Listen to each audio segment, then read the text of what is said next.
Hello everyone. Consider the situation as shown in the figure. Initially, blocks are at rest on the floor. A constant upward force F is applied on the pulley. Assuming the pulley is smooth and light and the string massless, find the acceleration of each block and the pulley F is pulley if F force जो ये लग रहा है is A equal to 10 Newton. First part में ये बोला गया है कि ये हमारे पास, इसको मैं कॉपी कर लेता हूँ और यहाँ पेस्ट कर लेता हूँ.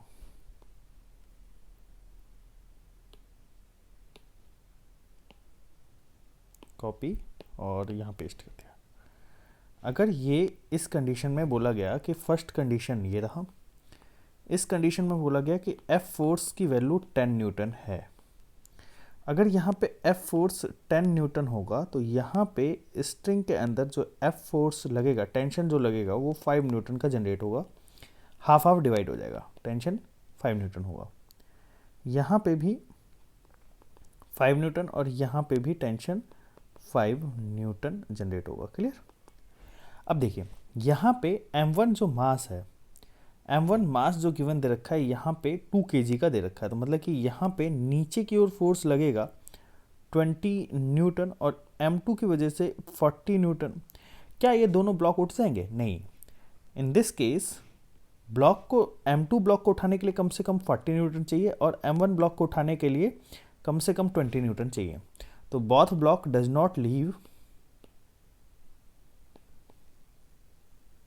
Not leave contact from floor के साथ कोई कॉन्टैक्ट लूज नहीं होगा. तो ये हमारा फर्स्ट पार्ट आ गया. दोनों ब्लॉक स्टेशनरी रहेंगे. हाँ, एक क्वेश्चन ये पूछा जा सकता है कि अगर ब्लॉक कॉन्टैक्ट नहीं लीव करेंगे तो नॉर्मल फोर्स लगेगा, तो नॉर्मल फोर्स कितना लग रहा होगा. तो हम बात करते हैं यहाँ पे M1 मास की. ये पूछा जा सकता है M1 मास. यहाँ पे टेंशन जो है वो 5 न्यूटन लग रहा है, नीचे जो लग रहा है वो 20 न्यूटन लग रहा है. इसके अलावा नॉर्मल फोर्स ये n लग रहा है. तो अब यहाँ पे क्या हो जाएगा, n plus 5 is equal to 20 balance होना चाहिए. n की वैल्यू हो जाएगी 15 न्यूटन. ये हम बात कर रहे हैं M1 मास के ऊपर. ठीक है. ऐसे ही हम बात कर सकते हैं M2 मास के लिए. तो M2 मास के लिए हम लोग बात कर लेते हैं. यहाँ पे M2 मास के लिए हम बात कर लेते हैं. ये हमारे पास M2 मास और यहाँ पे tension T equal to 5 newton, नीचे की ओर 40 न्यूटन है ना. और नॉर्मल फोर्स अगर मैं लगाऊं तो ये नॉर्मल फोर्स यहाँ मैंने मान लिया नॉर्मल फोर्स. तो नॉर्मल फोर्स प्लस 5 ये 40 न्यूटन को बैलेंस करेगा. यहाँ पे ये N1 मैंने मान लिया और ये N2 मैंने मान लिया. ठीक है ना. ये N1 और ये N2. क्लियर. तो यहाँ पे N2 वैल्यू हो जाएगी 35 न्यूटन. ये बात हमें समझ में आती है कि दोनों ब्लॉक कॉन्टैक्ट लीव नहीं करेंगे. अब हम बात करते हैं सेकंड वाले पार्ट की, कि बी वाले पार्ट में यहाँ पे मैं इसको कॉपी कर लेता हूँ पहले और फिर यहाँ पेस्ट कर लेता हूँ. बी वाले पार्ट में बोला गया कि अगर if force is equal to 60 newton, यहाँ पे फोर्स की वैल्यू कितनी दे रखी है, 60 न्यूटन की दे रखी है, तो क्या होगा.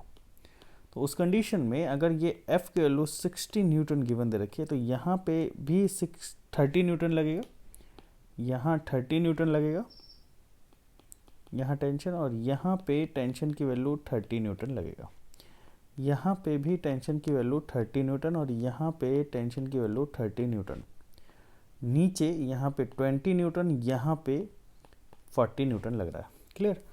तो अब इस क्वेश्चन को कैसे सॉल्व करें. इस वाले ब्लॉक को ये M1 मास जो है ये 20 न्यूटन लग रहा था इस पे, तो ये इसको उठाने के लिए कम से कम 20 चाहिए और यहाँ पे लग कितना रहा है 30, तो ये ब्लॉक कॉन्टैक्ट लूज करेगा. तो इसका मतलब ये हुआ कि block M1 will leave contact. Block M1 will leave contact. क्यों कॉन्टैक्ट लूज कर देगा, क्योंकि टेंशन यहाँ पे 30 न्यूटन लग रहा है और वो इसको उठाएगा.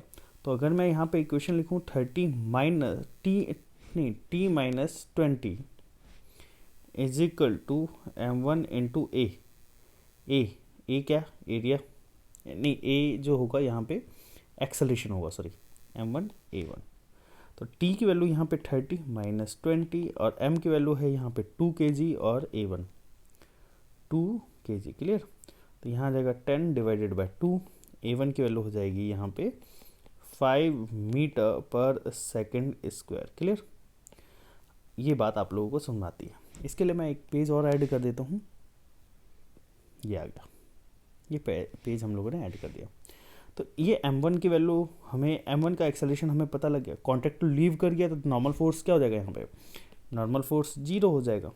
अच्छा, यहाँ पे दोनों ब्लॉक का a1 एक्सेलरेशन 0, a2 का एक्सेलरेशन भी 0 क्योंकि कॉन्टैक्ट लीव नहीं हुआ।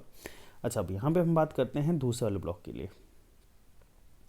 Block m2 does not leave contact, ये कॉन्टैक्ट को नहीं छोड़ेगा, डज नॉट लीव कॉन्टैक्ट। क्यों नहीं छोड़ेगा, क्योंकि इसको रिक्वायर्ड कितनी है 40 न्यूटन कम से कम चाहिए और लग कितनी रही है 30। तो ये कॉन्टैक्ट लीव नहीं करेगा। तो अब कॉन्टैक्ट लीव नहीं करेगा तो नॉर्मल फोर्स की वैल्यू कितनी होगी यहाँ पे। तो इसमें हम बात करते हैं, यहाँ नीचे की ओर 40 न्यूटन लग रहा है और ऊपर की ओर जो लग रहा है टेंशन की वैल्यू हो रही है 30, और ये ऊपर की ओर एक्सेलरेट करेगा a2 से। तो 30 माइनस 40, और यहाँ पे m2 की वैल्यू कितनी है, m2 है 4 kg।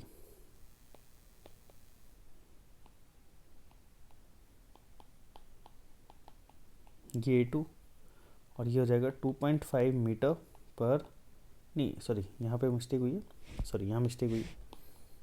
हमें नॉर्मल फोर्स निकालना है ना, एक्सेलरेशन तो होगा नहीं, एक्सेलरेशन तो 0 होगा इसका। तो इसका एक्सेलरेशन 0, नॉर्मल फोर्स निकालना है हमें। तो नॉर्मल फोर्स को मैंने यहाँ से n फोर्स ये लगा दिया। तो अब यहाँ क्या हो जाएगा, n plus 30 that is equal to 40, नीचे लगने वाला फोर्स n की वैल्यू कितनी हो जाएगी, तो ये हो जाएगा 40 minus 30 that is equal to 10 newton. इतना नॉर्मल फोर्स लग रहा होगा इस ब्लॉक के बीच में। तो ये n2 मैंने मान लिया यहाँ पे, है ना, ये n2 हो जाएगा। क्लियर। ये हमें समझना आता बेटा। नेक्स्ट हमारा से क्वेश्चन पूछा गया है कि अगर हम फोर्स की वैल्यू 120 न्यूटन कर देते हैं,